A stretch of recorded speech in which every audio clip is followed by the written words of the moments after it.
안녕하세요. 신학 공부, 특히 이제 개혁주의 전통 안에서 고민하다 보면 늘 이렇게 마주치는 큰 질문이 있죠. 바로 인간의 자유의지, 그리고 또 하나님의 주권적인 결정, 이 둘 사이의 관계 말입니다. 아마 프란시스 튜레탄이나 조나단 에드워즈 같은 거장들의 글을 읽으시면서 이 문제로 많이들 고민해 보셨을 거예요. 오늘 저희는 바로 이 복잡한 주제의 한복판으로 한번 깊이 들어가 볼 텐데요. 폴 햄의 논문 Francis Turretin and Jonathan Edwards on Compatibilism, 이 논문을 중심으로 좀 이야기를 풀어가려고 합니다. 이게 또 저명한 역사신학자죠. 리처드 멀러의 주장에 대한 상당히 흥미로운 반론을 제기하고 있거든요. 네, 맞습니다. 그 멀러 교수는 그의 책 Divine Will and Human Choice 같은 저작들에서요. 튜레탄을 포함해서 소위 개혁주의 정통주의, RO라고 하죠. 이 신학자들의 의지의 비결정론적 자유, 그러니까 영어로는 indeterminate freedom, 이걸 믿었다고 주장을 합니다. 좀 쉽게 말하면 어떤 선택을 할 때 정말로 다른 선택을 할 수도 있었다. 이른바 참된 우연성, genuine contingency, 이걸 인정했다는 거죠. 그런데 바로 이 논문에서 폴 햄은 딱 잘라서 아니다 라고 말합니다. 튜레탄의 견해는 멀러가 생각하는 거랑 다르고 오히려 조나단 에드워즈가 주장한 양립 가능론, compatibilism과 본질적으로 같다고 맞서고 있는 거죠. 그러니까 오늘의 탐구 목표는 딱 이거네요.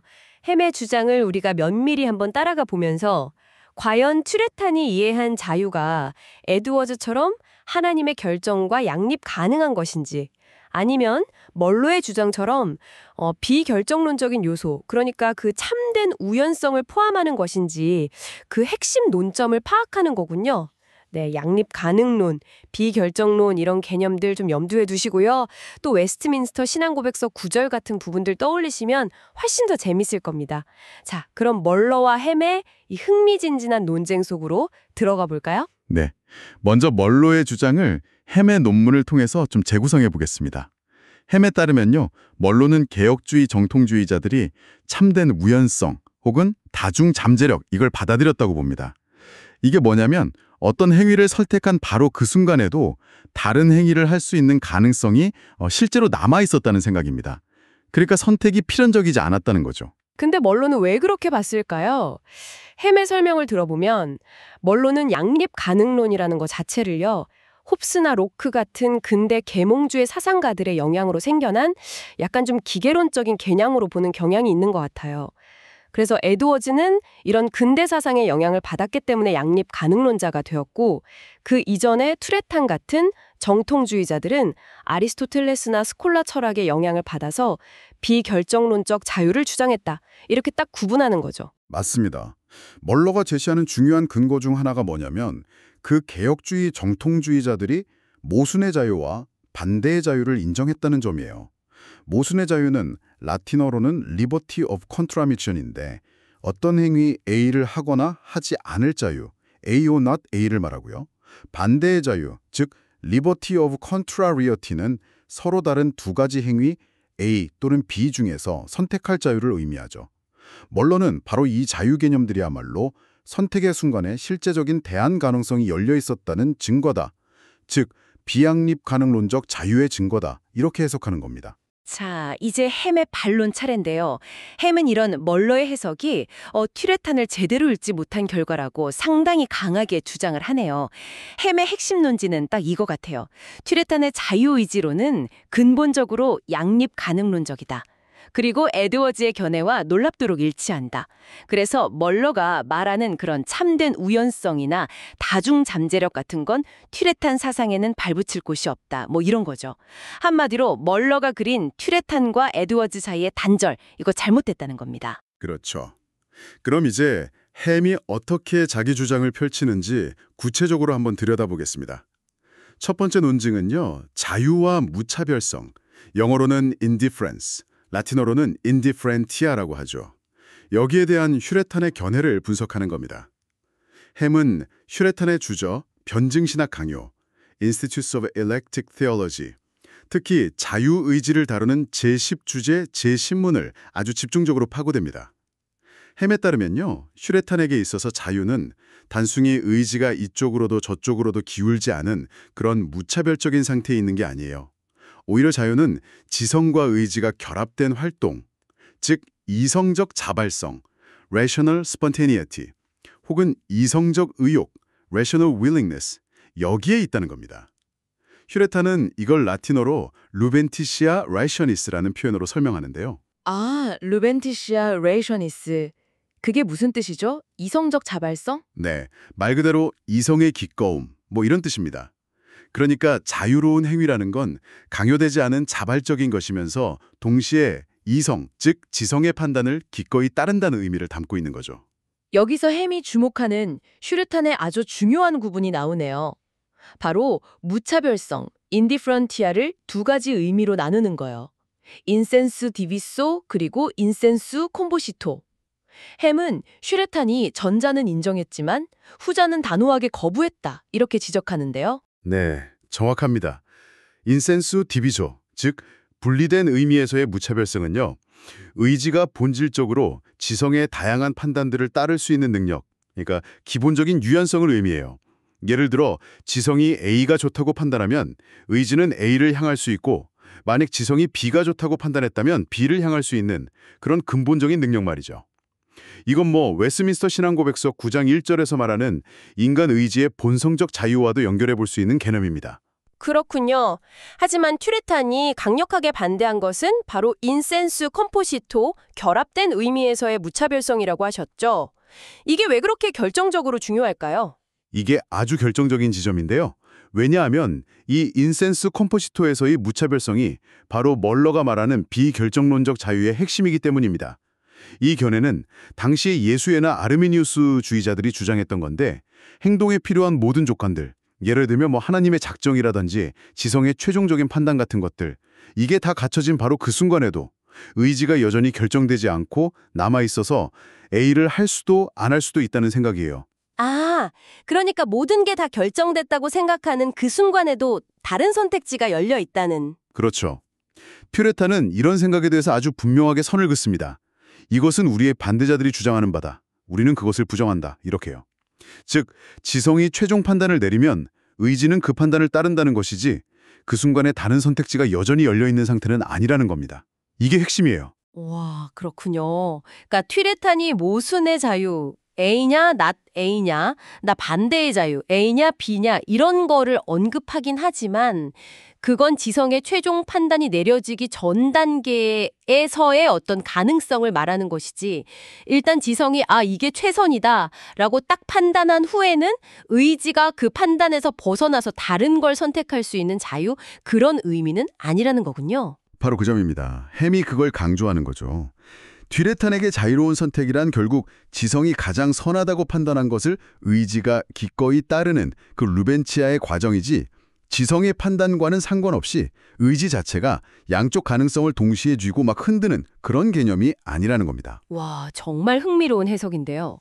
그럼 햄의 두 번째 논증으로 넘어가 보죠. 햄은 튜레탄과 에드워즈 사이의 유사성이 아주 크다고 주장하는데 구체적으로 어떤 점들이 비슷한가요? 멀러는 분명히 둘 사이에 단절이 있다고 봤잖아요. 네. 햄은 에드워즈가 튜레탄과 똑같은 그런 스콜라적인 용어를 즐겨 사용하지는 않았지만 논의의 실질적인 내용, 그러니까 자유의지를 설명하는 방식 자체는 매우 유사하다고 주장합니다. 예를 들어서요. 에드워즈 역시 그의 유명한 책 의지의 자유, Freedom of the Will에서 인간이 선택할 때 거치는 과정을 설명하면서요. 마음이 여러 가능성을 숙고하고 또 행위의 궁극적인 목적, Final Causes를 고려하면서 결국 가장 동의할 만한 것, 이로 보이는 것을 선택한다. 이렇게 상세하게 기술하고 있거든요. 들어보니까 그건 마치 지성이 여러 대안을 평가하고 최종적으로 하나를 딱 결정하면 의지가 그것을 따른다는 튜레탄의 설명 방식과 상당히 비슷하게 들리는데요. 그렇죠.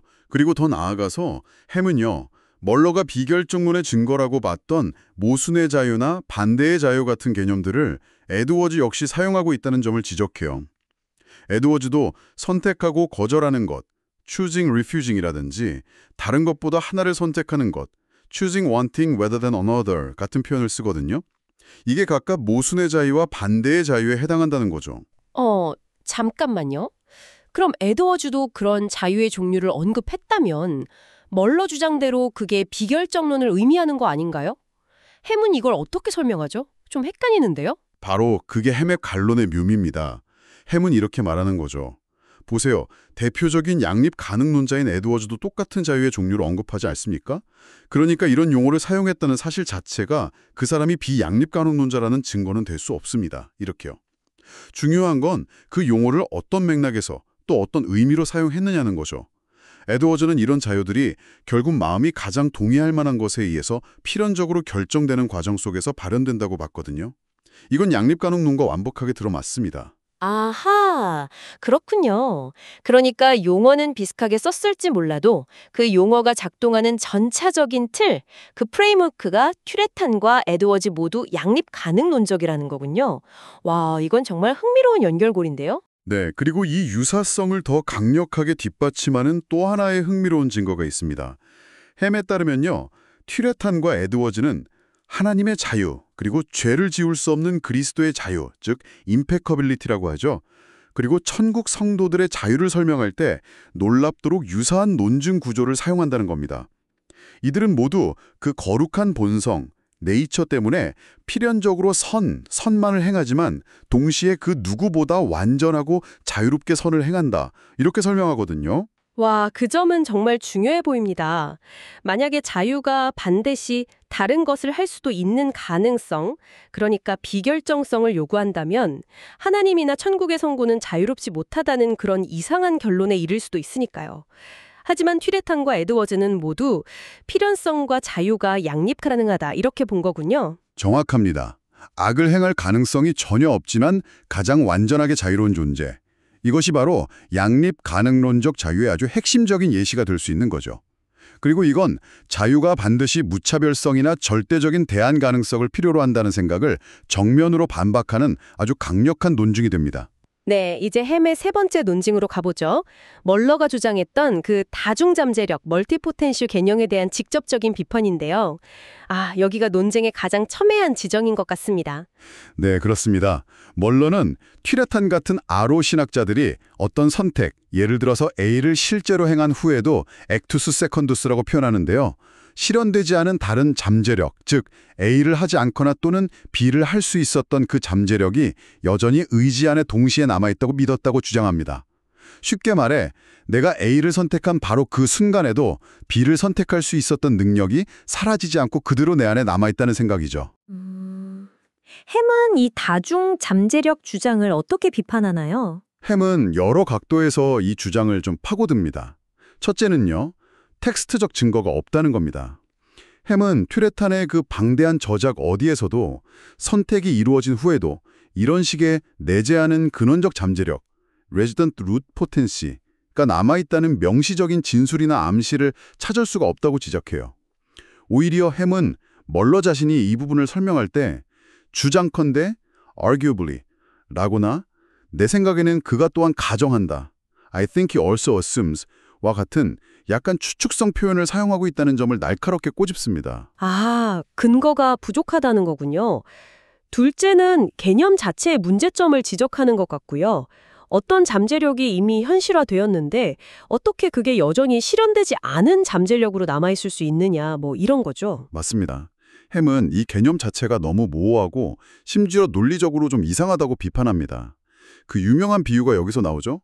이건 마치 이미 먹어버린 것을 다시 먹을 수 있는 잠재력을 가지고 있다라고 말하는 것과 같다는 거예요. 재밌는 비유네요. 이미 현실이 됐는데 어떻게 잠재력으로 남아있냐는 거죠. 그렇죠. 한번 행동으로 옮겨진 잠재력은 더 이상 잠재 상태가 아니라는 아주 직관적인 비판입니다. 마지막으로 튜레탄이 강조했던 다른 주장과 충돌한다는 지적도 있었죠. 네, 그게 햄의 세 번째 비판 지점입니다. 햄은 튜레탄이 의지는 지성의 최종 판단, 라틴어로 울티멈 주디치움 인텔렉투스 프락티지라고 하죠. 이것을 반드시 따라야 한다, must follow라고 일관되게 강조했다는 점을 다시 한번 상기시킵니다. 반드시 따른다는 이 표현은 지성의 판단이 의지의 행위를 필연적으로 이끈다는 아주 강력한 의미를 내포하거든요. 이건 멀러가 주장하는 것처럼 선택의 순간에 의지가 여전히 다른 쪽으로 갈 수 있는 동시적 잠재력을 가진다는 생각과는 정면으로 배치되는 거죠. 오히려 이 강조점은 의지의 행위가 선행하는 지적 판단에 의해 결정된다는 양립 가능론과 정확하게 일치합니다. 그래서 햄의 결론은 결국 튀레탄의 자유의지론이 통시적이다. 즉, 시간의 흐름 속에서 지성의 판단이 의지의 선택을 순차적으로 이끄는 과정이지 어떤 특정 순간에 여러 가능성이 동시에 딱 열려있는 공시적인 개념은 아니다라는 것이군요. 그렇습니다. 양립 가능론자들도 물론 다른 것을 할 수도 있었다는 말을 사용할 수 있어요. 하지만 그 의미는 보통 조건적이라는 거죠. 즉, 만약 그때 내 마음, 내 지성이 다르게 판단했다면 다른 선택을 했을 것이다 라는 의미이지 모든 조건이 동일한 바로 그 순간에 다른 선택을 할 수 있었다는 절대적인 의미는 아니라는 겁니다.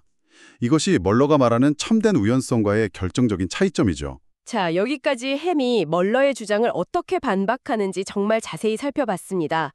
들어보니 상당히 논리적이고 또 텍스트에 기반한 주장으로 보이는데요.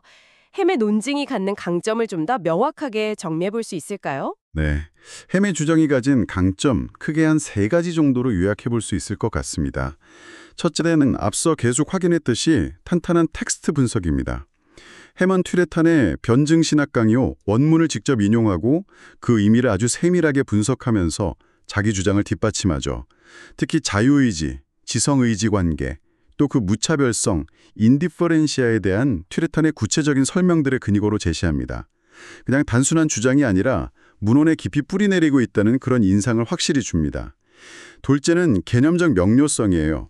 특히 튀레탄이 사용했던 그 인디퍼렌시아 개념을 인센수 디비소와 인센수 콤포지토로 명확하게 구분하고 튀레탄이 후자, 즉 비결정론의 핵심이 될 수 있는 종류의 무차별성을 명백히 거부했음을 보여준 것.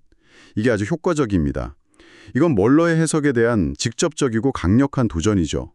그리고 셋째는 효과적인 비교 분석입니다. 멀러가 서로 다르다고 봤던 튀레탄과 에드워즈 사이의 실질적인 유사성을 아주 설득력 있게 제시해요. 자유에 대한 기본적인 정의부터 시작해서 루벤시아라티오 데스 모스트 어그리에블, 지성과 의지의 관계, 심지어는 모순반대의 자유 개념 사용 방식, 그리고 하나님, 그리스도, 성도의 자유에 대한 논증 구조까지 유사하다는 점을 지적하거든요. 이러면서 멀러가 설정한 아로 대 에드워즈 구도를 약화시키고 연속성을 강조합니다. 그렇군요. 정말 텍스트에 충실하고 개념을 명확히 하고 또 비교를 통해서 설득력을 높였다는 점이 강점으로 보입니다. 하지만 어떤 학문적 주장이든 다른 시각에서의 비판이나 보완이 필요할 수 있겠죠. 햄의 논증 자체에 대해서는 어떤 잠재적인 약점이나 아니면 좀 더 우리가 생각해 볼 지점이 있을까요? 물론입니다. 햄의 논증 역시 몇 가지 측면에서 좀 비판적으로 검토해 볼 여지는 있습니다. 첫째로는 초점의 문제를 지적할 수 있을 것 같아요. 이 논문은 기본적으로 멀러의 주장에 대한 반박에 아주 강하게 집중되어 있거든요. 그러다 보니까 튀레탄과 아로의 견해가 양립가능론적이라는 것을 입증하는 데 주력한 나머지 아로 신학자들이 실제로 사용했던 우연성, 컨틴전시라는 용어 자체를 그들 입장에서 그럼 어떻게 이해해야 할 것이냐, 여기에 대한 포괄적인 재구성은 상대적으로 좀 부족할 수 있습니다. 햄 자신도 아로가 우연성 용어를 사용했음을 인정하는데 양립가능론적인 틀 안에서 이 우연성 개념이 정확히 어떤 의미를 가지는지에 대한 좀 더 깊은 설명이 필요할 수도 있겠죠. 둘째는 연구 범위의 제한성입니다. 햄의 논증은 주로 튀레탄이라는 한 인물에게 크게 의존하고 있어요. 물론 멀러의 주된 비판 대상 중 하나가 튀레탄이었기 때문에 이건 당연한 측면도 있습니다만 이 논증을 개혁주의 정통주의, 아로 전체의 입장으로 일반화하기에는 다소 좀 신중할 필요가 있습니다. 아로 안에도 분명히 다양한 신학적 견해들이 존재했을 수 있는데 튀레탄 분석에 집중하다 보니 다른 아로 인물들의 목소리나 그 시대의 다양한 논의 스펙트럼을 충분히 담아내지 못했을 가능성도 배제할 수는 없죠. 셋째는 필연성 해석의 여지입니다. 햄의 논증에서 의지가 지성의 최종 판단을 반드시 따라야 한다, must follow라는 튀레탄의 진술은 양립가능론을 뒷받침하는 결정적인 증거로 제시되잖아요. 하지만 이 필연성이 정확히 어떤 종류의 필연성인지, 예를 들어 도덕적 필연성인지 아니면 자연적 물리적 필연성인지 혹은 또 다른 종류의 필연성인지에 대해서는 추가적인 논의가 필요할 수 있습니다. 튀레탄이 사용한 필연성의 뉘앙스가 햄이 제시하는 양립가능론적 해석과 완전히 동일한지에 대해서는 해석의 여지가 좀 남아있을 수 있다는 점입니다. 그래서 이게 다 무슨 의미일까요? 정말 복잡한 논의였는데 신학을 공부하는 우리에게 특히 웨스트민스터 신앙고백서나 도르트 신조와 같은 우리의 신앙고백적 배경 안에서 이 논쟁은 어떤 실제적인 의미를 가질까요? 이게 단순히 그냥 오래된 신학 문쟁으로 치부할 수도 있겠지만 분명히 목회적으로나 신학적으로 중요한 함의가 있을 것 같아요. 아주 중요한 질문이십니다. 이 논쟁은 정말 단순한 지적 유희가 아니라 우리의 신앙과 또 목회 현장에 직접적인 영향을 미치는 그런 지점들을 건드리고 있습니다. 한 3가지 정도의 목회적, 신학적 적용점을 생각해 볼 수 있을 것 같아요. 첫째는 구원의 확신과 하나님의 주권에 대한 더 깊은 이해입니다. 만약 햄의 주장처럼 튜레탄과 에드워즈의 견해가 양립 가능론적이라면, 즉 우리의 자유로운 선택이 하나님의 주권적인 계획 및 섭리와 충돌하는 것이 아니라 오히려 그 안에서 이루어진다면 이건 구원의 확신에 정말 큰 힘을 실어줍니다. 우리의 회심과 믿음은 분명 우리의 책임 있는 선택이죠. 하지만 그것이 전적으로 불확실한 인간의 능력에만 달려있는 것이 아니라 우리를 택하시고 부르시는 하나님의 신실하심과 능력 안에서 보장된다는 이해. 이건 정말 큰 위로와 평안을 줍니다. 이것은 인간의 비결정론적 자유의지의 구원의 궁극적 근거를 두려는 경향이 있는 아르미니우스주의적 구원론과는 분명한 대조를 이루는 지점이죠. 도르트 신조 같은 곳에서 강조하는 부분과 또 통하고요. 둘째는 인간의 책임성을 더욱 분명히 강조할 수 있다는 점입니다. 양립 가능론은 종종 모든 게 결정되어 있으니 인간은 책임이 없는 거 아냐? 하는 그런 숙명론처럼 오해받기도 하지만 햄이 설명하는 튜레탄이나 에드워즈의 견해는 정반대입니다. 우리의 선택은 외부의 강압이나 예측 불가능한 우연, 즉 그 인디프렌시아인 센스 콤포지터 때문이 아니라 우리 자신의 마음, 즉 지성의 판단과 의지의 자발적 동의, 그 루벤시아 라티오네스에서 비롯되기 때문에 그 선택에 대한 책임은 전적으로 우리에게 있다는 거죠. 죄는 우리의 타락한 본성에서 나오는 왜곡된 판단과 욕망의 결과입니다. 따라서 회개하고 믿으라는 성경의 명령은 더욱 절실하고 정당한 요구가 되는 것이죠. 웨스트민스터 신앙고백서 9정 3절 4절 같은 내용과도 연결됩니다. 그리고 셋째는 성화 과정에 대한 아주 실제적인 이해를 제공한다는 점입니다. 햄이 보여준 튜레탄 에드워즈의 그림, 즉 갱신된 지성과 의지의 조화로운 활동으로서의 자유. 이것은 우리가 어떻게 거룩해져 가는지를 이해하는 데 중요한 통찰을 줍니다. 성령께서 우리의 마음과 생각을 새롭게 하셔서 하나님의 뜻을 더 분명히 깨닫고 그것을 선한 것으로 여기게 하실 때 이게 지성의 조명이죠. 우리의 의지는 강요 없이 오히려 더욱 기꺼이 그 루벤시아 그리고 자유롭게 그 선을 선택하고 따르게 됩니다. 이것이 의지의 갱신이고요. 이것이 바로 선을 향한 이성적 자발성이 자라나는 과정이고 은혜 안에서 성장한다는 것에 대한 구체적인 소망을 주는 거죠. 아까 잠깐 언급했던 천국 성도들이 필연적으로 선을 행하면서도 완전히 자유로운 상태에 있다는 그 논의는 바로 이 성화의 궁극적인 목표와 영광을 보여주는 것이라고 할 수 있습니다. 요관, 즉 참된 우연성 개념과 또 폴 햄이 튜레탄과 에드워즈의 사상을 분석하면서 제시한 양립 가능론적 자유관, 이 둘 사이에 아주 흥미로운 신학적 논쟁을 깊이 있게 다루어 보았습니다. 햄의 주장의 핵심은 결국 튜레탄이 자유를 단순한 무차별성이 아니라 이성적 자발성, 그 루비단티아 라티스로 이해했고 또 의지가 지성의 최종 판단, 울티멈 주디시움을 반드시 따른다고 강조했다는 점이었죠. 햄에 따르면 이러한 점들은 튜레탄이 비록 스콜라적 용어를 사용했음에도 불구하고 그 내용에 있어서는 에드워즈와 마찬가지로 양립 가능론의 입장에 서 있었다는 것을 보여준다는 겁니다. 이건 개혁주의 신학의 역사, 특히 정통주의 시대와 계몽주의 시대 사이의 관계를 바라보는 우리 시각에 상당히 중요한 질문을 던지는 것 같아요. 네, 그래서 마지막으로 여러분께 하나의 질문을 좀 남기면서 마무리할까 합니다. 만약 햄의 주장대로 튜레탄을 비롯한 주요 개혁주의 정통주의자들의 자유의지론이 실제로 양립가능론에 가깝다면 이것은 종종 계몽주의 시대의 개혁주의 신학의 변화 혹은 심지어 단절로 여겨져 왔던 현상들을 우리가 어떻게 재평가하게 만들까요? 어쩌면 조나단 에드워즈는 개혁주의 정통주의로부터 급격히 이탈한 인물이라기보다는 단지 그 시대의 새로운 철학적 언어를 사용해서 정통주의의 핵심 원리들을 더욱 정교하게 발전시킨 계승자는 아니었을까요? 이 질문은 여러분이 개혁주의 신학의 역사와 그 연속성, 그리고 발전 과정을 더욱 깊이 탐구하도록 이끌어줄 것이라고 생각합니다. 네, 오늘 이 깊은 논의에 함께 참여해 주셔서 정말 감사합니다. 햄의 논문뿐만 아니라 튜레탄, 에드워즈, 그리고 멀러의 저작들을 직접 찾아서 더 깊이 연구해 보시기를 권해드립니다. 이 신학적 탐구가 여러분의 지성과 신앙을 더욱 풍성하게 하는 계기가 되기를 바랍니다.